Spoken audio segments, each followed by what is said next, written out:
What's going on, everybody? It's your boy Sal in the building right now. And I'm redoing this video about Mr. George Floyd because I really want to put some context to the words that I mentioned in an earlier version of this video. I wanted to make a better video. Mr. George Floyd really did live a black life, didn't he? Grew up in Texas and had been bouncing around from job to job, from what I can gather online, and had somehow finally made his way up to Wisconsin, where he started driving trucks and then moonlighting at a Latino nightclub during security. Because that's kind of what you do when you are a descendant of a slave and you don't have any kind of intergenerational wealth being passed on to you. You got to work a whole bunch of different jobs that are just kind of out of the ordinary. You got to be on call for things that you really don't want to do. And one unfortunate day, he went into a store that, from what I can tell, was owned or managed or ran by another immigrant. We'll get to that in another video sometime. These people coming here from other countries, calling the police on black folks just as much as many of the white people do. And he is being accused, or was accused, for reportedly either writing a bad check or giving a fake $20 bill that some people are now saying was in fact actually real. Some people are saying wasn't a bad check.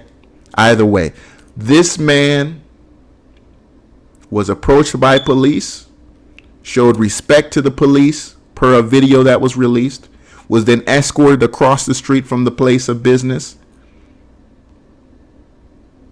And then something happened, and whatever that was did not justify the police officer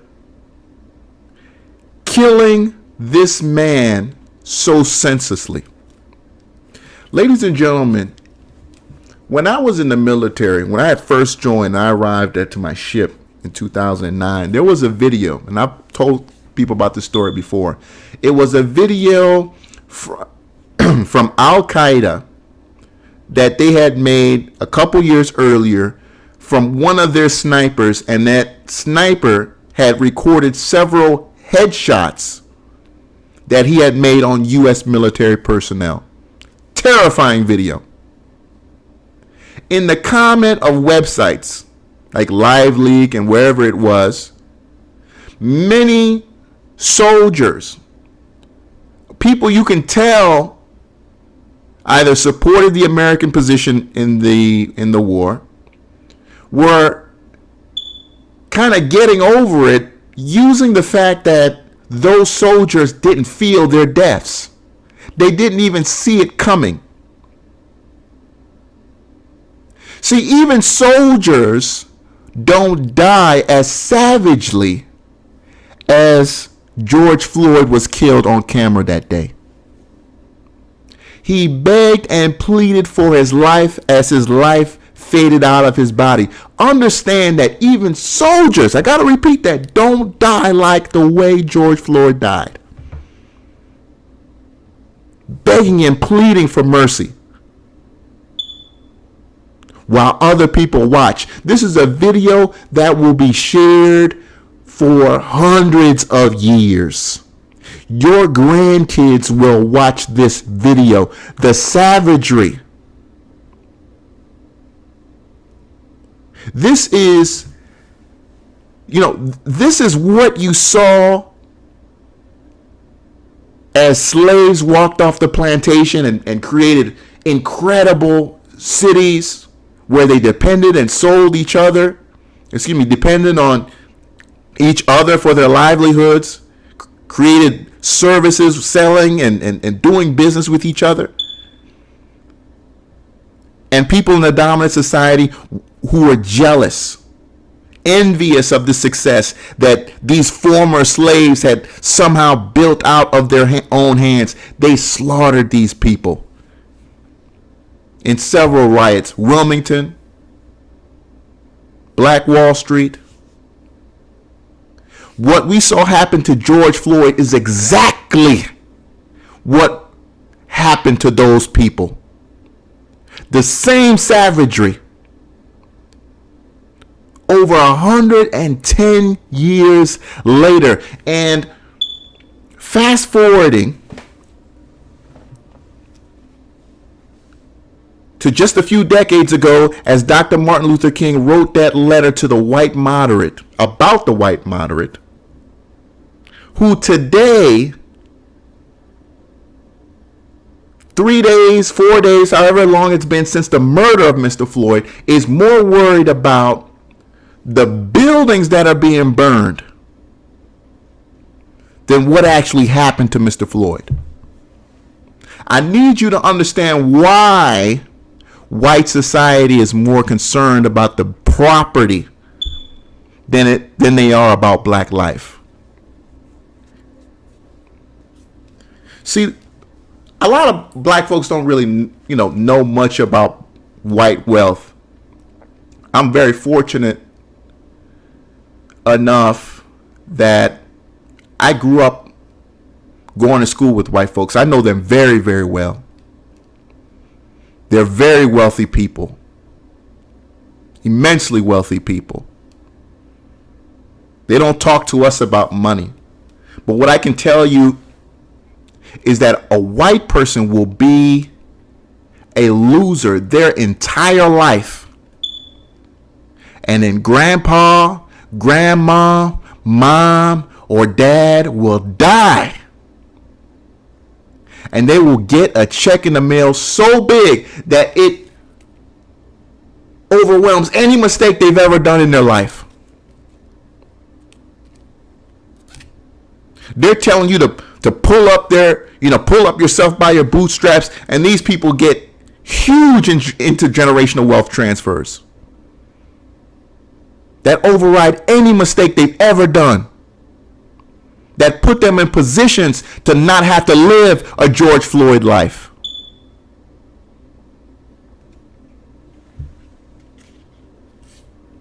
Live their whole life a loser. And now your dad died, your grandma, your grandpa, and now you're somebody. Money you didn't even righteously earn. And then you got the right to tell me about something.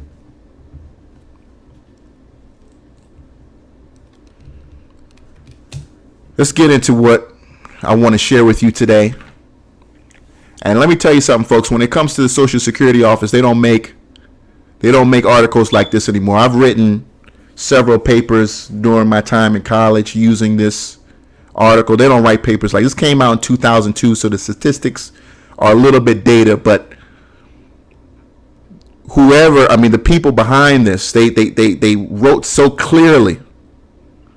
They could have done some better jobs on certain things here and there, but you don't see the type of honesty anymore coming out of the Social Security office. And I wanted to give you guys, some real detailed analysis about why these people so enamored with the fact that we're destroying property.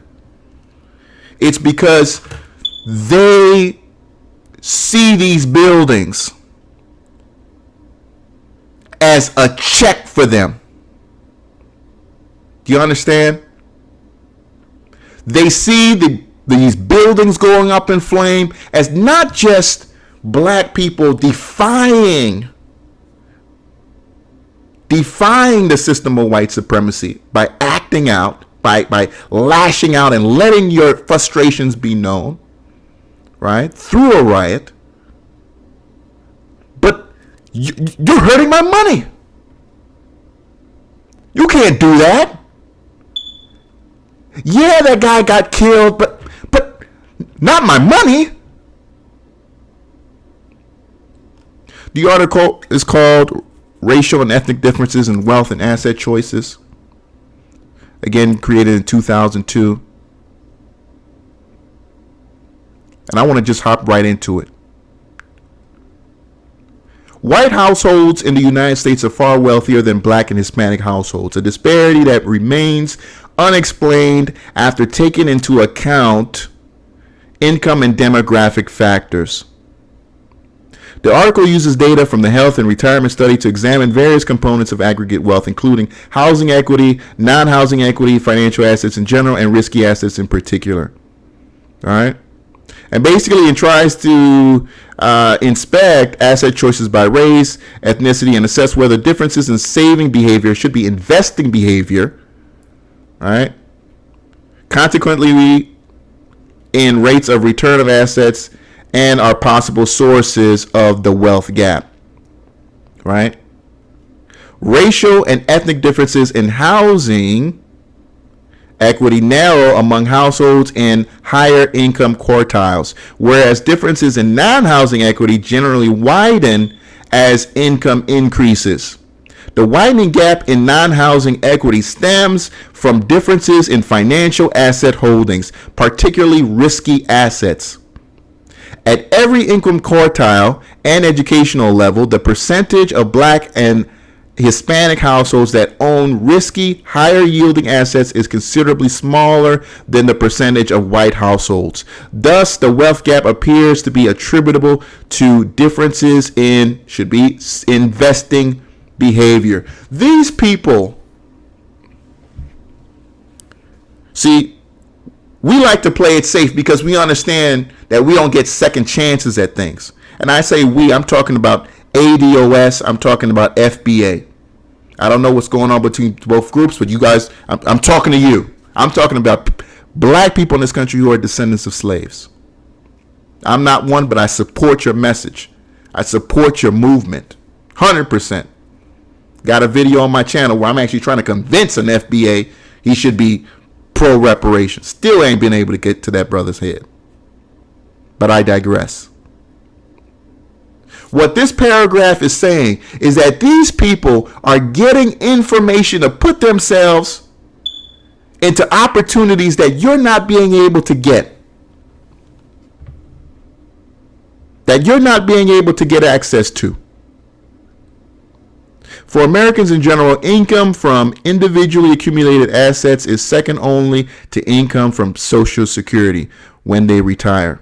Indeed, the fraction of people aged 65 or older reporting some income from assets increased from about 1/2 in 1962 to roughly 2/3 in 1998.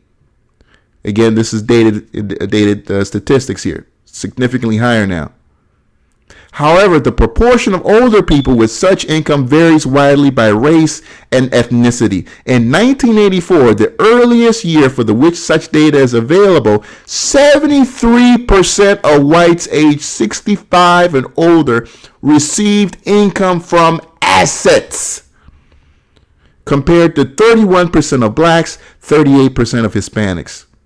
The gap has persisted, with 1998 data showing that 69% of older whites had income from assets compared to 26% of blacks and 33% of Hispanics. And you see how it went down for blacks since 1984. And that has a lot to do with the fact that, you know, when we talk about affirmative action in this country, it's lost teeth. It's lost its teeth completely. It doesn't work for the people that it was set up for. It doesn't work for them. And you know, wondering why these people have such a big problem with these cities burning up. Because you get money from these cities. You get money from the REITs. What is a REIT? A REIT is a real estate investment trust, ladies and gentlemen. All right? A REIT is a real estate investment trust. And we're going to do a little Google search on that right now. Let's find out what a REIT is. Because I want you to be educated on this. You got to know this stuff. A real estate investment trust is a company that owns and in most cases operates income-producing real estate. Real estate investment trusts own many types of commercial real estate, ranging from office and apartment buildings to warehouse, hospitals, shopping centers, hotels, and timberlands. I'm not sure what that is. Lost me on that. Some REITs also engage in financing real estate. All right. Again, REITs are companies that own and finance income producing real estate across a range of property sectors. These real estate companies have to meet a number of requirements to qualify as REITs. All right. Most REITs trade on major stock exchanges. We're living in a time right now in COVID where, as stock traders, because I'm a stock guy, that's basically what I make videos on, where in the next coming earnings report, the difference between a beat on an earnings report, meaning the company met expectations for what they were expected to produce in the given quarter in terms of revenue, is very slim. They need it now more than ever. Every penny counts due to the corona situation we're in right now. Every penny counts. And they know that. They know that. That's why they've got such a big problem with these targets going up in flames. Care more about the damn target than about Mr. Floyd's rights that were taken and denied from him. I know who you are. Several studies have tried to explain the wealth divide. Smith reported that it is due in part to lower minority incomes, poor health, and small inheritances. That plays a part, but not even close. Even after controlling for income and demographic factors, Blah and Graham, 1990, found that almost 3/4 of the black-white wealth gap could not be explained. They speculated that differences in intergenerational transfers and, to a smaller extent, I don't like that wording there, barriers to the accumulation of wealth and business equity might be responsible. That's not to a huge extent. We understand that some of these land grants that happened ways ago that ADOS and FBA were not allowed to participate in, getting on these $5 Indian rolls and things like that black people who should have qualified because they had Indian blood in them were denied access to. So those barriers were very huge. And played a big part in what we see happening today in our world, in this country.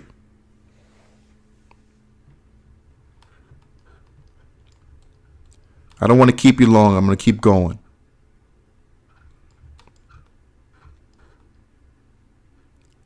Let's talk about home ownership, which right now, by the way, black home ownership is in a 50-year low. 50-year low right now. Home ownership rates are much higher for white households than for minority households, and white households have about twice the mean housing equity of other households.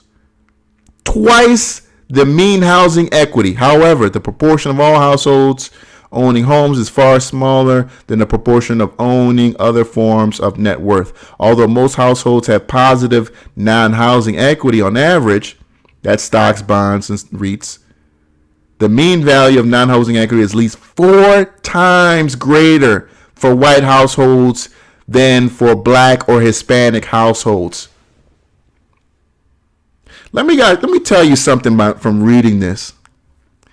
When you're white and you're given the ability to have twice as much housing equity than everyone else, you're going to be able to buy more stock because you can use that equity to borrow against the value of your home and buy stock, which has traditionally been going up in value. So yes, when you go back to the early 1990s, you go back to the 80s, you go back to the 70s, when you needed to walk into a broker's office with $25,000 before they'd even will look at you,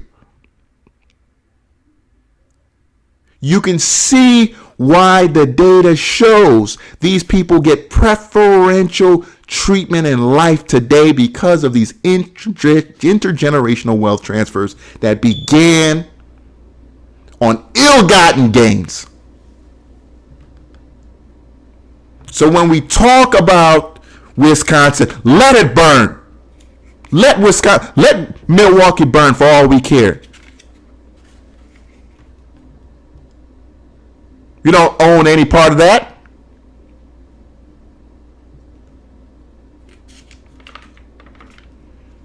I'm sorry, guys. I'm a little turned up. I want to use a different kind of language, but I'm really trying to center myself here. Because when we talk, that in itself is an entire video. When we talk about having twice as much equity as other groups of people, because you got to understand that white neighborhoods are considered more valuable than black neighborhoods simply because white people live there. Go to the fanciest black neighborhoods you go. I've been to Prince George's County. Those $600,000 homes, if white people lived there, they'd be $3 million homes. I've seen properties in Detroit that were $20,000, and because a white person bought it and put some green grass in the front of the yard and fixed the windows, now it's $120,000. Because he could go to the bank and borrow to fix it up, and you couldn't, even though you've been living in that house for 20 years, you've been paying, doing the due diligence.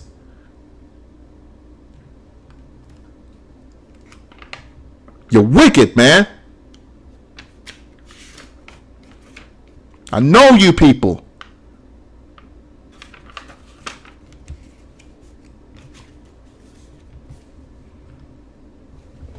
It's been so hard, man, these many years trying to talk about the stock market and really trying to believe that I can help ADOS, help FBA, really try to come up, but we're not going to catch up to white wealth.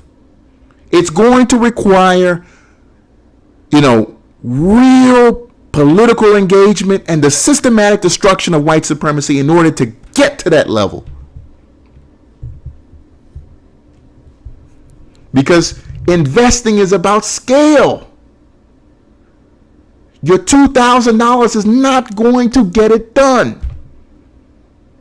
You're not Warren Buffett.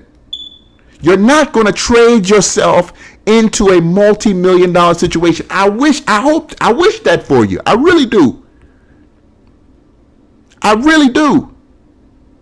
been blessed as an African living in America. I've been incredibly blessed, man. There are things that can happen in my life that I can do. I can go home. I can get on a plane and I have somewhere to go. That's an incredible blessing. That's an incredible advantage. But while I'm here in this country, I've got to show favor. I've got to show grace to the people who have given me the ability to be here. By being honest and sharing what I know. And I know these people. Tangible assets are larger on average than financial assets. Mean tangible assets of whites are more than 3 times those of blacks and Hispanics. Most households have equity in one or more vehicles. Relatively few households in any group own equity in a business. But among those that do, the differences are large. About 1/3 of white households, 33%, right? 1/3. And about 1/5, that's 33%. 1/5, that's 10%. Of black and Hispanic households own real estate other than their primary residence. And again, this is old income. These people, you throw 3 out of 10 people, 10 white people, 3 of these people own more than one house. And what we know of the real estate market today in 2020 We got an artificially inflated market. So these people have assets that are artificially inflated by the government, because we know the government is basically a distribution of wealth system. That's what government literally is. They choose, winners and losers, right? And because of COVID-19, what they've allowed white society to do is now go for 3 months, 6 months, and not pay a mortgage. So they're not even allowed to lose. They're not even allowed to lose. You've got the federal government buying mortgage-backed securities, protecting these companies, these failing companies from failing, that took risky, off-the-book deals. You've got the Federal Reserve giving white society reparations for COVID while you're getting a $1,200 check. And these people with $3.5 million net, assets in the market, they get a 3% gain in one day. That's 75 G's for them. And we're cheering about $1,200, and you're wondering why they're so mad that you're burning down Milwaukee. You don't give a damn about black life. You give a damn about that check. You're wicked. And don't tell me nothing about I don't support that, or I'm not like that. You're not doing anything about it. Save the tweets. I know who you are.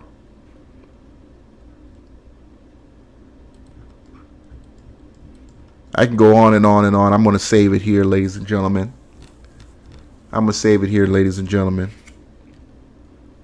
This brother George Floyd had his life taken from him. We've got to become politically engaged. We've got to demand that reparations for slavery are delivered now.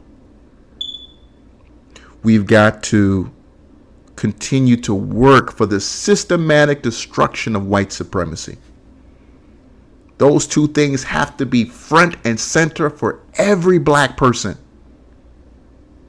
And we cannot allow male versus female, light skin, dark skin, gay, not gay, to push us off center, because those two problems, systematic white supremacy and I got a lot of things going through my mind. Systematic white supremacy and making sure we get tangible resources, the wealth back for generations of chattel slavery, of free labor. You gotta cut that check, white America. You gotta cut that check. Because once we get white America to cut that check, Belgium, you're next too. I'm from the Congo. We coming after that ass. But we got to get ADOS and FBA right first. Oh, yeah. France, you going to cut the check too. Haiti needs their money. We're coming. You better believe that. It's your boy Sal. I hope you learned something from this video. Please subscribe if this is your first time watching. Again, I only talk really about stocks. I don't like to drift off like this all the time. But this situation's got me heated. It's got me heated. These people care more about property because they're selfish people. You understand that? These people are selfish. They will sell their mother. They sell their brothers. They go to court over blood for money. You don't understand who these people are. You don't understand the level of wickedness, man. That you're going to learn today. This is about George Floyd. Prayers to his family. Prayers to his family. We've got to get justice for this man. A conviction is not enough. A conviction is not enough. We've got to rally behind the brother in Georgia, the sister who just got shot 18 times or whatever it was, with cops breaking up into her home. We got a lot to do, family. We got a lot to do. And you African coons can hop on or get sent back to Africa. I don't give a damn what happens.